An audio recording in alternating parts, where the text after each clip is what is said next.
Thank you. Thank you so much. And I'm super honored that Jake gave me the opportunity to come all the way from Texas and be here with you guys today. I know Amber and I were just talking. We opened up around here in Texas. Now we're starting to shut back down. I think you guys have continued to flatten your curve. So great job, Colorado. I know I've never been given the gift so far to come out there and do bold for you guys. And I trust that one of these days as we start to open back up that I'll get that opportunity. Super honored though that Jake has me able to be with you today. I'm so honored to really just come and talk to you about where we are and how do we not only survive in this season, how do we thrive in this season? What does it look like? And I know I can only see a few of you, but I think your market is pretty similar to ours in that, and really every market should always be thinking this. I'm pretty sure there's a need for listings where you guys are at. Am I right on that? Would I be accurate? Okay, that's what I thought. I'm pretty confident that across the board, and like I say, really, whatever market we're in, I think you guys would always agree with me that as real estate agents, we should always be thinking listings, right? I mean, Gary Keller spells it out real clear for us that the 3 L's, the main parts of our job are leads, listings, and leverage. And so I think as real estate agents, we love that leverage piece, right? We're a big fan of the leverage piece.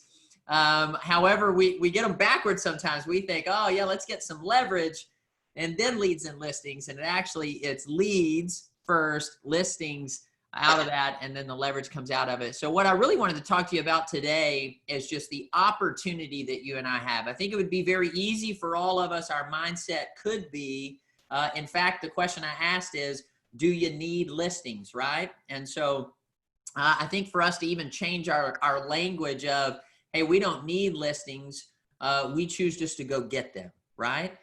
So that way we're not sitting in that place of need. So the reality is, I'm going to give you a couple things that Mo Anderson shared with us, because I don't know about you, when Mo Anderson begins to talk, I'm stopping everything I'm doing, I'm listening, and I'm writing it down. And so I wanted to give you a couple thoughts she gave us as we went through Bold Pivot, and I think it's still holds 100% true today, even though we're a month or so removed from that. And so the first is Mo taught us this. She said, adversity always provides opportunity, right? Adversity always provides opportunity. And so when we look at the state of our world right now, when we look at the state of our business, right? And we know that listing inventory is down. We are definitely in a shift. And the reality is, if you read the Shift book, Gary tells us we're actually always in a shift, right? We're never in the same market. Every day you and I get up, the market's going to look different, okay? And so every day you and I get up, we've got to have the mindset, because it starts with our mindset, right, of this adversity that we're in. And I'm talking about in our business, I'm talking about in our world, and I'm talking about in our personal lives. Anytime we have adversity in front of us, we get 2 options. We could focus on the fact that we have adversity, right? Or we can focus that there's opportunity in the middle of the adversity. And the agents that survive shifts, and not only survive them, thrive in them. I'm going to tell you a couple of stories today of folks that I'm coaching right now that are absolutely thriving in the middle of this climate that we're in. And I'm going to kind of tell you how they're doing it to really help you think even bigger than you're already thinking. So when we talk about adversity always provides opportunity, here's what I know. We have an opportunity for listings. Yes? You guys would raise your hand and agree with that, right? Now, I don't have access to Colorado's MLS. I do know this for a fact, though, and I can say it with full integrity. If I were to pull up your MLS today, would I see that listings hit the market today? Yes or no? Everybody say, yeah, there we go. Everybody nod. Everybody said yes, and all of you who I can't see your face, I know you just said, yes, Dusty, you are correct, even though you're not here in Colorado. There are listings hitting the market each and every single day. There are buyers that are buying in the market each and every single day. So if you and I wake up and we go, oh man, what a difficult market we're in, we have the wrong mindset. Adversity provides opportunity. So I want to give you 3 things I'm going to challenge you to do first off when it comes to the opportunities that are in your marketplace. So here's the first one. They're real quick, real easy. Go find it. That's the first one. Okay. So opportunity, okay, doesn't just happen. Okay. So the teams and the individual agents and the groups that are thriving today in all of our markets, they're not thriving because they got lucky. They're not thriving because opportunity just happened to fall in their lap. They're thriving because they get up and they go find opportunity. They look at the adversity and they go, hey, I'm going to go seek and find it. So that right there is a mindset piece. Does everybody understand that? So I'm going to give you a mindset, I'm going to give you an action, and then we're going to talk skill set, okay? Because if we miss one of the three, we totally miss, right? I can have a great mindset that says, hey, I'm going to go find it. Well, then if I sit here and do nothing, all I had was a really good mindset, right? Okay, so mindset is a lot more than positivity. Does everybody understand that? Okay? I know a lot of positive people, Colorado, that are positively broke. Okay, they're not. They're super positive, man. Oh, today's going to be the day. It's, you know, you got to go get it. You got to go find it. Are you with me? So have the mindset of, I'm going to go to the opportunity. It's not just going to come to me. So that's number one. Go find it. That's a mindset. Now, the second piece is, once I find it, now I got to go get it. All right. So the second is write down, go get it. Okay. Now, go get it is an action. Okay. I've got to take the action now. Now that I've found what the opportunity is. And here in a few minutes, we're going to talk about, hey, where do we even look for this? What, Coach, when you say opportunity, what are you talking about? Okay. So we got to find it, and then we've got to go get it. Okay. So that's an action of, we've got to now go out and put some feet onto the ground of what it is, the opportunity that we're going after. And then the third one is a skill set. Because once I identify it and I know where I'm going, right? And now I get into action and I'm on my way to go get it. Now I've got to be able to win it. So write down, go win it. Okay. And what I mean by that is, I think you guys would agree with me that we are in a market and we are in a time in our business and our lives when there are a lot of objections and a lot of fear and a lot of uncertainty. Would you guys agree with me on that? Okay. And I'm talking business, life, our world, our market, across the board. I'm telling you, every single one of us, if we're honest with ourselves, right? I'll be the first one to tell you that, you know, in the Shift book, Gary has a whole section entitled The Gift of Shift, right? Okay. So let me just be real honest with you guys. When COVID-19 first hit and things began to change and the world began to change, I just want you guys to know I was not thinking, oh, what a super awesome gift this is, right? That's not how I woke up that day. I woke up going, whoa, whoa, whoa, whoa. Everything I've ever known looks different, right? And then we talk about even what's going on in our world today as a whole, right? Man, I'm thinking gift. This is, we've got some difficult things going on in front of us, right? In our business, in our life, and in the marketplace. So we've got to understand we have adversity. So how do we identify the opportunities, go get them, and go win them, and understand that we're going to have a number of objections when we go out there for that. So I want to address that part here, because I think part of what's happening right now in our industry is we have a lot of agents who are afraid to have conversations. Do you guys agree with that? Like, what do I say? How do I say it? Right? And so what we've got to do is we've got to do the second part that Mo gives us. So you guys write this down. First thing she said was adversity always provides opportunity. Okay. Now I think we can all agree again that we have a lot of emotion going on out in our world when it comes to real estate, when it comes to just our world period, business, all the above. Right. And I think we have a lot of fear. Okay. I'll be the first one to tell you one of the first feelings I had when COVID-19 hit was fear.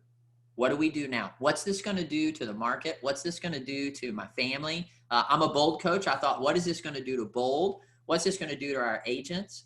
And so everybody write this down. Here's what Mo tells us about fear. She says, when we remove fear, creativity flourishes. When we remove fear, creativity flourishes. Okay? So those are the two main things I'm going to talk to you about. So here's the first part.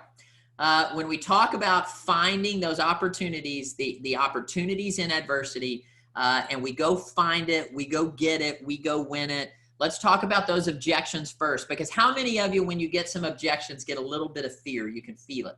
Anybody? Anybody get, somebody pushes back on you, right? Whether it be, hey, right now, I guarantee you part of what you're hearing is, hey, we're just going to wait a couple months and see what happens. Okay. Anybody getting that objection? Okay. I'm getting that across the board. Okay. How many people you think today are concerned about their money? So are you going to get an objection when it comes to your commission? Yes, you are, right? I mean, now here's the deal. This is not abnormal, is it? Now we're living in an abnormal time, but are these objections abnormal as a whole? Or are they pretty normal? Pretty normal, right? I mean, how often do we go in and people say, you know, we're just going to kind of see what the market does? How often do we go in and they say, well, you know, we want to talk to you about your commission? How often do we go in and they say we're interviewing other agents? How often do we go in and their objection is fear of the unknown? So I want everybody to write this down, okay? An objection is very simply this. It is a question in the mind of the seller, of the buyer, of whoever it is. It's just a question. That's it. Okay? Does that make sense, everybody? It's not, and everybody write this down. It's not against you. It's just a question. That's it. So when they say we want to wait and see what the market does, it's not because they're not against you. It's not that they don't believe you. It's that they have a fear and they have a question in their mind. And our job is to answer the question. Okay. And so what we've got to really work on, if we want to really go out and take market share, we've got to be able to have the mindset, number one, the action of going to get it, and then the skill set of now, how do I actually do it? Okay, does that make sense, everybody? And here's the best way for me to describe it as you're having these conversations with those who may be on the fence of, well, we're going to wait, or whatever the objection is. We want to talk to you about a commission cut because, you know, we're worried about our dollars. We want to earn as much as we can. So here's the best way I can describe it to you. If I was there with you guys right now physically, and I were to ask you to hold your hand up like this, okay? So everybody, those of you who I can see, hold your hand up. Now, if I'm standing right in front of you, all right, and I take my hand and I push on your hand, what are you going to do? You're going to push back. I know you are. You're going to push back. Every single one of us is going to push back because here is our human nature. When you push me, I'm going to push you back. Hey, and are we seeing this in real estate, and are we also seeing this in our world right now? When you push me, I'm going to push you back, right? I have two beautiful 7-year-olds in my home. I know your kids are beautiful too. They're the two most beautiful kids I've ever seen in my life. And inevitably, when my daughter pushes my son, he pushes back. When my son pushes my daughter, she pushes back. Now we're learning to do what I'm going to teach you guys to do today. I'm not saying you're 7. I'm just saying we're all still learning it, okay? Because to this day, I've got an older brother. His name's Rusty. That's a true story, Colorado. Okay, my name's Dusty. His name's Rusty. That's what we do in Texas, okay? So, and we're not twins, okay? He's 6 foot tall and I'm not. So to this day, at 42 years old, when my brother pushes me, I push that dude back. Okay, I'm learning this too. So let me describe it to you this way. Okay, when a seller has a question, okay, they're going to push you. Yes or no? We want to wait a few more months, see what the market does. Hey, we're going to ask you to cut your commission because we're worried about our finances, right? We're going to interview other agents. What they're doing is they're pushing you. Okay, now let me tell you how we lose first. We lose if we push back. We're not going to win by pushing back. You are not in a debate. Are you guys with me? Okay. It's not against you. It's a question in the mind of a seller or a buyer. And right now they have a lot of questions because they have a lot of fear, just like we do. Okay. So if we desire to win when they push us, okay, our job is to do this. So when they push me, instead of pushing back, my job is to say, okay, I hear you. And I really want to seek to understand. So can we sit down and talk about it? Do you guys understand the difference in that? Here are a few words that people love to hear. I understand. Okay. And even if I don't understand, I desire to understand. Okay. So I'm a bold coach. You guys know that. So we coach business, objective, and life by design, right? So those of you who are married, can I give you just some quick marital? Can I throw some life by design at you? In my home, when my wife, not if, when, gets upset at me for something and she pushes, every single time that I push back, you know what happens? It does not go well. Are you with me? You guys know what I'm talking about. Y'all like, come on, preach it, Dusty. So when she pushes, right, because she has her perception, and hear me, her perception's not wrong, is it? It's not wrong, okay? It's her perception. It just is, okay? When she pushes, if I push back, we argue, and we don't get anywhere. When she pushes and I say, hey, I hear you, and I desire to understand what you're saying, can we sit down? Can we talk about it? You know what happens every single time, Colorado? We communicate. We get on the same page, right? And it doesn't mean we agree all the time. It just means we work through it, okay? So I'm telling you that because as sellers push, if we'll say, so when they say, hey, we're going to wait 2 more months and see what the market says, our first question is, hey, I understand why you would have a thought like that, and would you tell me a little bit more about it? Okay, so I'm not pushing back, right? I'm saying, hey, I want to seek to understand. I want to hear what they're thinking, because everybody can write this down too. I cannot deal with an objection or a question in a seller's mind or a person's mind until I get out of my shoes and I go put myself in their shoes and I sit down and understand. Does that make sense? Other than that, there's no way I can answer if I don't know where it's coming from and the root of it. Everybody tracking with me on that? So hear me in all of this.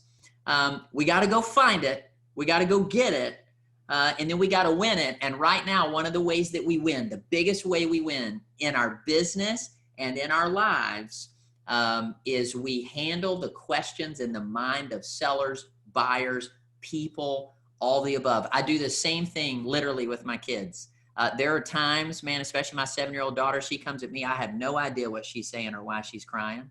And instead of pushing back on her, I say, hey, why don't we sit down and let's talk about it? Let's get on the same page. Let me see how I can help and how we can work together, okay? Does that help everybody? Does that make sense? Okay. Okay, now let's talk about that next piece. So that is adversities in front of us, right? In our life, in our business, in our world. There are a lot of questions, a lot of feelings. And so our job here is to deal with those as they come, take them for what they are as questions, and understand that the perception of the seller is not wrong. It's not right, wrong. This is the perception. This is the reality, and we've got to meet them where they are, okay? And remember, it's a skill set to be able to do that, all right? That's where our scripts and our dialogues come into play. So here's the next piece, though, that Mo gave us. So she said, when we remove fear, creativity flourishes, right? When we remove fear, creativity flourishes. And I think for sure we are living in a season in our business and our life where there's a lot of fear, okay? And so when we step into that and we start to remove that fear, that's where the creativity comes. So when I say at the beginning, go find it and go get it, let me give you some tangible examples of some folks around the country that have really understood this and are taking not only mind share in this market, they're also taking market share. Because what we've got to do right now, Colorado, is when there's a lack of listings out there, we got to do 2 things. Number 1, we've got to do what other people aren't willing to do. Does that make sense? And one of those things is we've got to be willing to have the conversation around what's going on in our marketplace. Be willing to put yourself in the position to handle the objections, okay? So the first thing is we've got to do that. The second thing that we've got to do is not only do we have to be willing to do what other people aren't willing to do, we're going to have to be creative in the manner that we do it. Okay. You know, my dad was a Southern Baptist preacher, and he used to always tell me the message is the same. The method is going to have to change. Right. And so when I think about where we are right now in our industry, I'm thinking, okay, we've got to be creative in how we do this, because there is opportunity out there, and yet the opportunity is less than it probably was 3 months ago. Would you guys agree with that? It looks a little bit different, right? Okay, so let me give you just a few thoughts, and we're specifically talking about how do we go out and grab these opportunities for listings. So let me give you one thought that one of the folks that I'm coaching right now has just done a phenomenal job at. What they did is they got their team together. As soon as COVID hit, they got their team together. And they said, here's what I'm going to, as a team leader, he said, I'm going to ask each one of you to go, and I want you to focus in on one relationship with one builder rep in your area. That was it. He said, not 10. I want you to specifically go target to one builder rep in your area, and I want you to dig in and build a relationship with them and get to know their spec homes, get to know their neighborhood, and you become the relationship, the key relationship that on-site salesperson is looking for. Okay. Now he has 5 team members. Okay. And so they did just that. They began to go, they would spend a lot of their weekends there in the model home, helping the sales agent, doing everything that they could. They went out and actually, once everything completely shut down, right, they went out and they shot videos of all their spec homes, and they began to put those out on social media to help that salesperson. Now, do you think that salesperson was pretty excited that they had someone walking alongside them to help them, and they didn't have to pay them, right? Everybody on here agrees that free marketing is a good thing, right? If you get a call for free marketing, you don't say no, all right? You say yes, okay?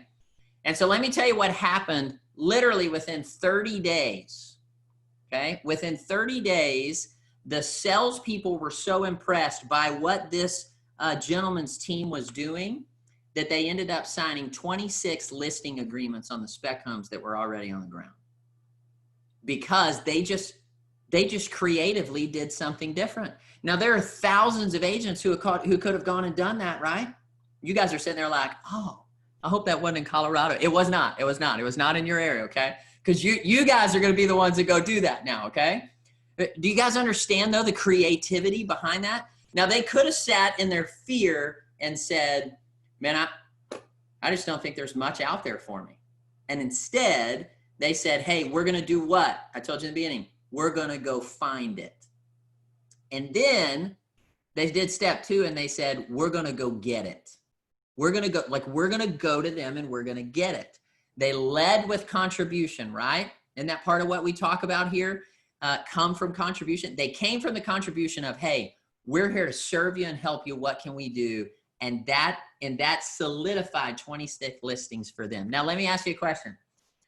If that solidified 26 listings for them, it's leads.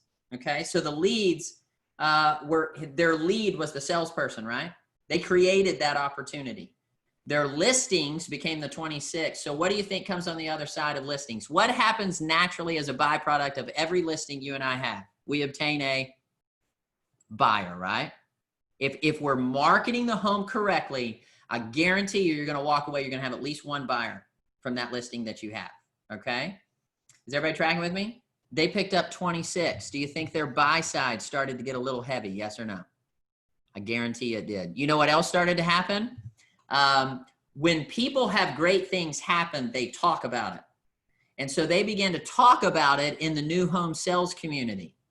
And guess what's happening now? They're getting phone calls from other builder reps saying, hey, we've heard about the success that you've had. Could we have a conversation? Now they're creating even more leverage, because now their phone is ringing because they went and made the phone ring to begin with. Does this make sense to everybody? Okay, brilliant, right? Okay, so when we remove fear, creativity flourishes. That's exactly what that agent did. Okay. Let me give you another idea. So one of the other agents who's thriving right now in the market, as soon as COVID-19 hit, they knew there was going to be a lot of moving parts, a lot of things happening. They are in the same position you or I are in, inventory very low. So they went and they pulled every single neighborhood in their city that the homes are 10 years or older. Okay. They went to every neighborhood of the homes that are 10 years or older, and they target marketed to those neighborhoods that are 10 years or older. Now, you guys feel free to jump in here because I'm gonna ask you a question. Why do you think they targeted neighborhoods that are 10 years or older? Anybody? You'll have to come off mute. Jake told me you would talk to me. What do you think, Patricia? You came off mute. I'm listening. There's no wrong answer. Well, what is it? The average of buy and sells about 5-7 years. So 10 years, they might be getting ready to sell. You are, Patricia, you nailed it. Okay. So you get a big double air high five. That's exactly right. Okay. So two things, right? Number one, if a neighborhood has been there 10 years or more, do the people in that neighborhood, by and large, have equity? Yes, they do, right? Now they've been in a home possibly for 10 years or more. And nowadays, I don't know about you, in Frisco, Texas, a 10-year-old home is like an old home, right? I mean, people are like, well, our house is old. It was built in 2010. I'm like, seriously? That's not old. All right. If your house was built in 1957, that's old. Okay. Now, that's not to say anyone on this phone call is old. I'm just saying we're talking about houses. Okay. We're talking about houses. So number one is they're going to have equity. And number two, Patricia, you nailed it on the head. National Association of Realtors statistically tells us that the average homeowner is moving every 10 years right now. Okay.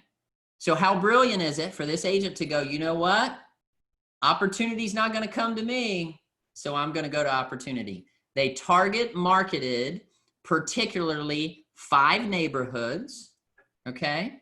And over the course of the last 60 days, they have signed 21 listing agreements in those 5 neighborhoods. You guys with me? Now hear this part. You guys ready for this? This is super exciting. This is an individual agent. Hello. Are you guys? Whoa, right? Now they're not individual anymore because they had to go get some help. Okay. That's called leverage. Remember, leads, listings, and then what happens? Leverage. Now they're able to gain the leverage, okay? And they're going to have the buyers on the other side of that. So here's what I'm telling you. The business is out there. When adversity comes, there is always opportunity. When adversity comes, I think our natural response is that of fear or worry. And when we remove it, creativity flourishes, okay? So I've got 2 main questions I want to ask you today to keep this at the forefront of your mind each and every single day right now when you're getting up, okay? Here's the first one. Every day when you get up, write down in your journal. If I were you, I'd put it on my bathroom mirror so that when I walked in every day, I saw it, okay? And it would have this question: what is my best opportunity to secure a listing appointment today?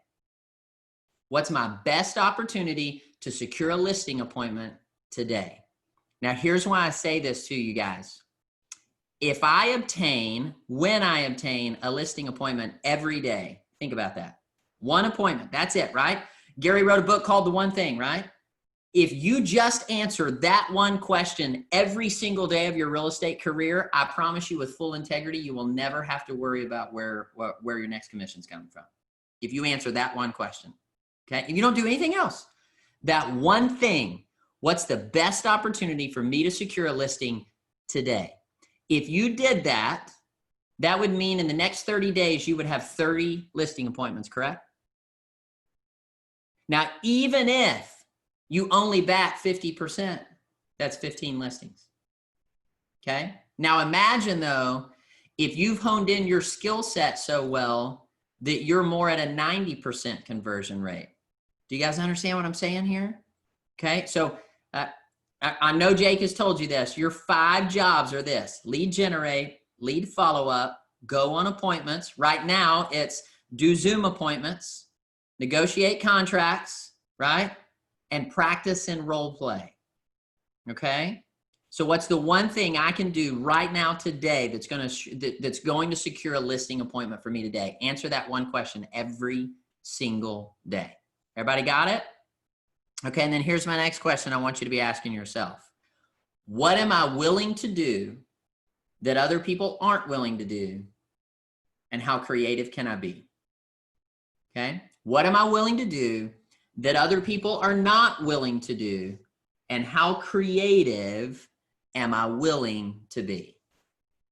And I firmly believe if every single one of you will stay focused on those two questions when you get up, okay, that I firmly believe that you will have the opportunities in front of you. You will go find them. You'll go get them.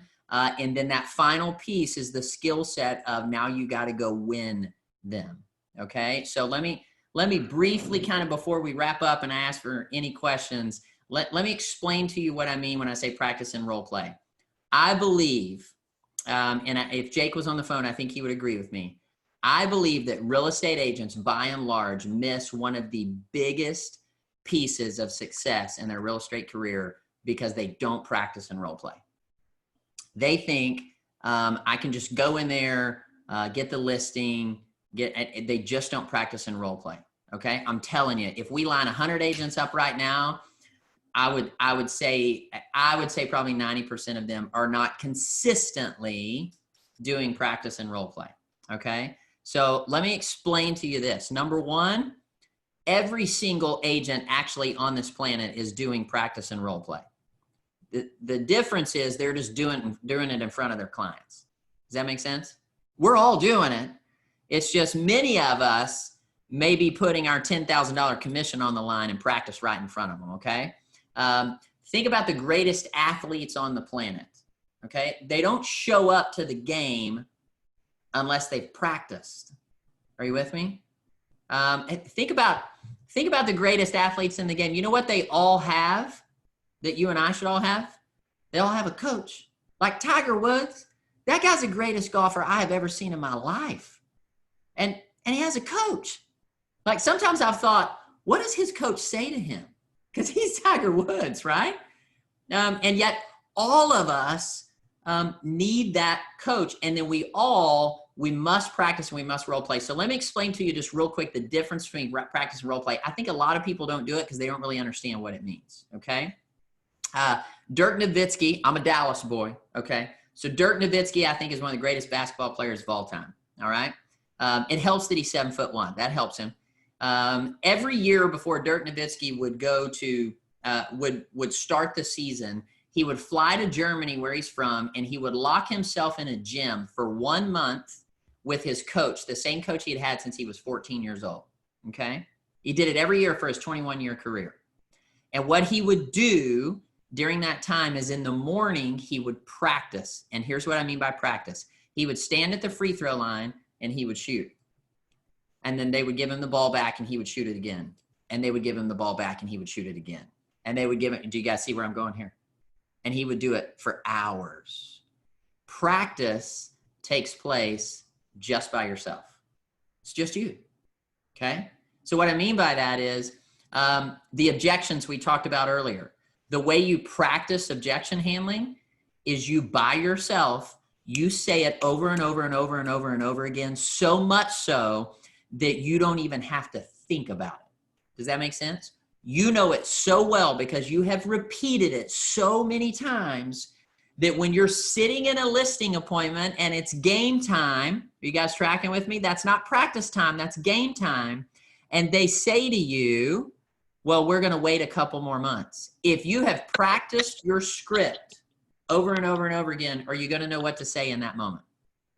Yes, you are. If you have not, then you're going to say something like this.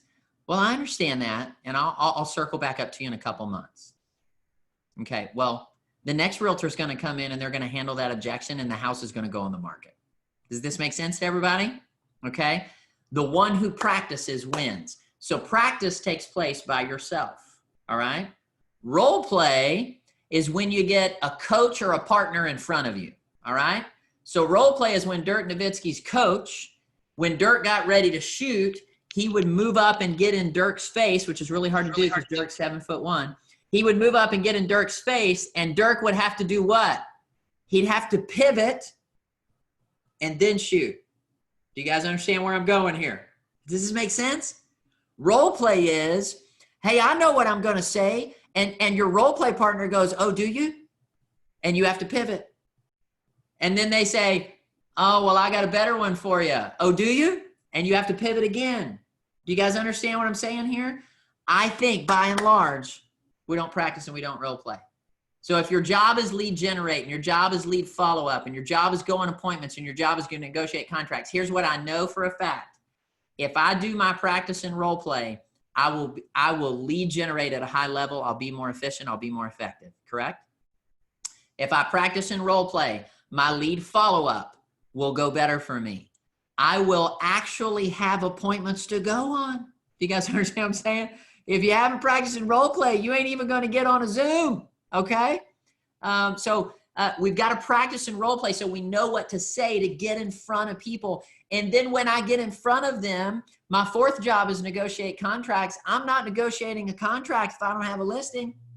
I'm not negotiating a contract if I don't have a buyer. Are you guys tracking with me? Okay. So that practice and role play is vitally important.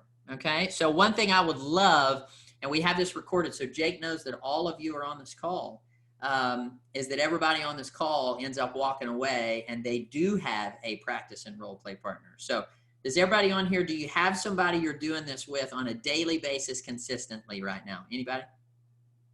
I got a yes. Debbie's a yes. Britt gave me a thumbs up. Everybody else? Consistently. And there's no judgment. I'm just asking. Okay, so here's what I'm going to ask you. In the next 24 hours, let's make sure that we do. Okay, can we commit to that? So that we have these conversations, because here's what I've learned. We're only afraid of things that we don't know and we don't understand. Okay? When I start stepping into the space of the things I'm afraid of, then what happens is I recognize that actually my fears weren't quite as bad as I thought they were. In fact, sometimes I realize that I shouldn't have been afraid of at all. Okay, you guys with me? I'll tell you this kind of to end. My daughter has kind of a natural fear, kind of everything. And we went to Disneyland, and Disneyland has a lot of rides. We went pre-COVID. Okay, just so you know, we went pre-COVID, and we were going to go down Splash Mountain, and my daughter did not want to go because there was a drop on it. And so I did not make her go. I'd never do that.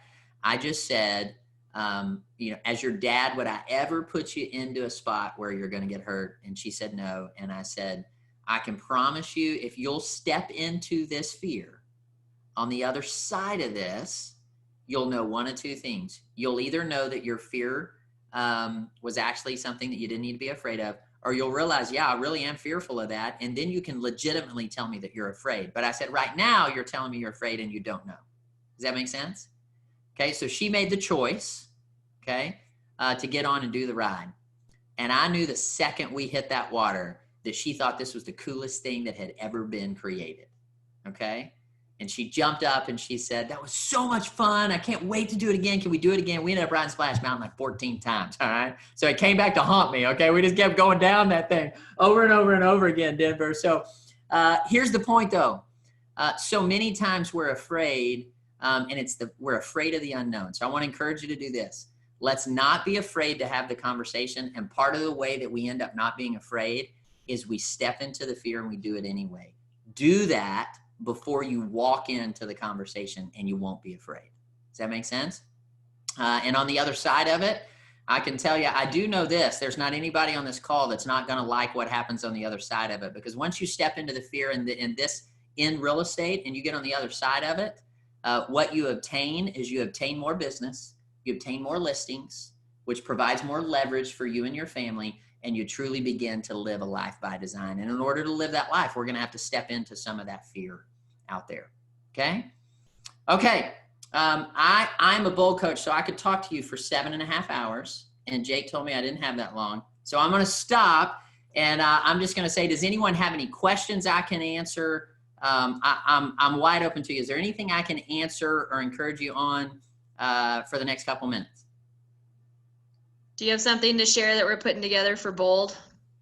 Yes, I do. Absolutely. So, Bold Pivot kicking off July 14th. Okay. Price is the same. The main thing I want to tell you is what's going to be different about it. Okay. Because most of the questions we're getting is, well, what's going to be different? Because we just did it. You know, why should we do it again? So a couple of things I'll tell you. Number one, the fundamentals don't ever change, right? And so sometimes when people say, hey, are we going to do this? Or are we going to do that? Your job is still lead generate, lead follow up, go on appointments, negotiate contracts, practice, and role play. It's not going to change. All right. MREA. All right. The budget model, the organizational model, these things aren't going to change. So content wise, you're going to see it very close to what it was. And you are going to see adjustments, because one thing I love about what we're doing in Bold now is we're adjusting with the market. As the market adjusts, we're going to adjust with it. And so we're going to bring even more scripts that we did not have for you in the first one to help you continue to have those calls with your database. And then another piece, though, that I'm super excited about is each week when we do the live stream, we're going to have some keynote people come on that live stream with us. Some keynote people from our company, and also some of these agents that I've just been telling you about.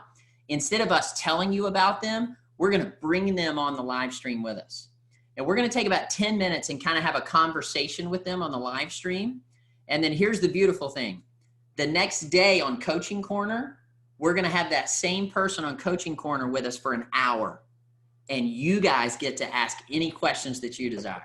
And we're going to moderate that. And we're just going to have a mastermind with those people who are doing this at a high level. Because I think sometimes as Bold coaches, right, you guys hear us and you're like, he's the Bold coach. That's what he's supposed to say. It's in the material. That's what he's supposed to say.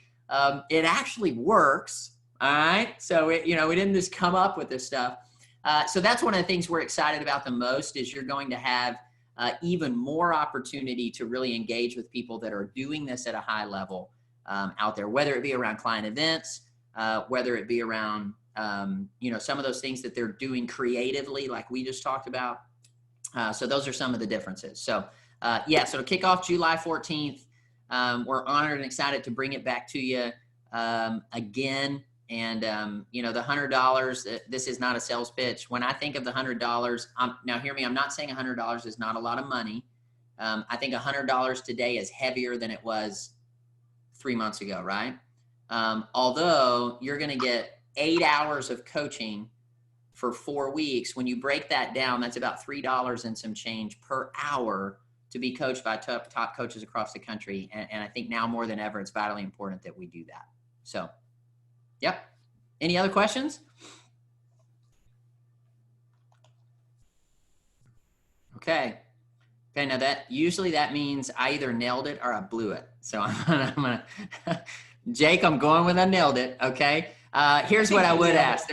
There's no way I'm letting you off the phone without hearing 3 ahas from you. Somebody tell me something you got out of the last 30 or 45 minutes that you're going to take and put into action immediately. Let me hear from 3 of you. What do you got? Dusty, I'm the PC coach at the Highlands Ranch office, and it's just key to remember to tell them to practice and practice and practice those to themselves. You can stand in front of the mirror and do that, right? That's right. And other thing that I always suggest is that they read it to themselves, not even out loud, before you go to sleep. And your brain continues to work on it overnight. Because if your brain stops working, you don't wake up the next morning. Yeah. So that has worked really well. A huge success story out of all that, somebody that jumped into Bold, both feet, and has jumped into script and role play. Mm-hmm. Her very first listing that she just took, and she was scared as hell. $2,850,000 listing that went live finally we got live at 10 o'clock last night, and she's showing a cash buyer in about an hour. Wow. Hey, if that doesn't get you excited, come on now. Debbie, my dad would say if that doesn't light your fire, your wood might be wet. So you gotta, that's exciting. Okay. Right. And you're exactly right, Debbie. And I love the idea of reading it at night before you go to bed, because team, this is part of our mindset, right? Our mind works for us if we teach it to work for us, right? Like I look at my calendar the night before, my wife and I do, and then I already know when I get up, my mind's already been working on what's coming next. And that, I'm telling you, you can't put a price tag on the script and role play. If you strip everything else away that we do in real estate, and you get hyper focused on knowing what to say and how to say it, and you don't even have to think about it, I promise you, listings and buyers come easy. They really do when we know what to say. I love it. I love it. Very good. She's got a great price tag on this. So now when they go and they put the offer on this other property that they're buying, it's about $149,800 ish in gross commission. That's, hey, not bad for a day's work. You know, not bad. I mean? You know what I mean, Colorado? Come on now. I love it. Very good. Thank you, Debbie. Anybody else? Give me two more. Lindsay typed and said, I just had a listing appointment and it's been the first time I have had an in-person listing appointment in months. Aha for me, I should have practiced more for the different elements we will be in as agents. The scripts and role plays doesn't stop, even more so. That's exactly right. Lindsay, you're absolutely right. Absolutely right. You know, hey, we are in a new arena, right? You know, as a bold coach, I became a bold coach to be in a room with 150 people and talk to them. And literally overnight, they said, now you're going to be a bold coach staring at a camera to 42,000 people. Okay. Practice. And it's practicing on both, in the physical world and in the digital world, right? We've got to be able to deliver at a high level on both platforms. Okay, because if you listen to what Gary Keller said when we were in Bold Pivot, he said it perfectly. He said, we are now digitally based and physically enhanced. So we've got to be prepared to do both of them. Your listing presentation, man, I'm telling you, practice that online over and over and over again until you can do it with your eyes closed. Mm-hmm. And then continue to practice in person because it's very different, right? For instance, if you're doing a listing presentation digitally, you better know how to share your screen. You better know how to make sure you can scroll. Do you guys understand what I'm saying? Don't make it the first time you get on there where you're like, well, let me see if I can find my presentation for you here. Everybody hang on one second. You just lost. Yeah. Are you with me? You just lost. You didn't even get started and you lost. Okay. So I think that's a huge point. Lindsay, great job. All right. One more, and then I'll let you guys go. Anybody? I can go for another 45 minutes. Y'all get ready. I got more.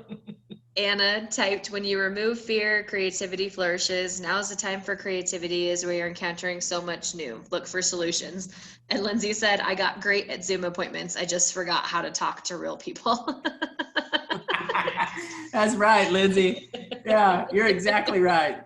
We got to do both. You never know, man. You may be called into the game physically now. So, well, hey, I tell you what, it's been such an honor to be with you. Thank you guys for having me. You guys have been so gracious. You all stayed on, so that always makes you feel good as a coach when when nobody leaves. So that helps us. So, thank you guys so much. Amber, thank you. I know you guys have an incredible leader in Jake, and if I can ever do anything to help you, encourage you, support you, please know more than anything, we are all in this together. And I mean that in every form of that. We are all in this together.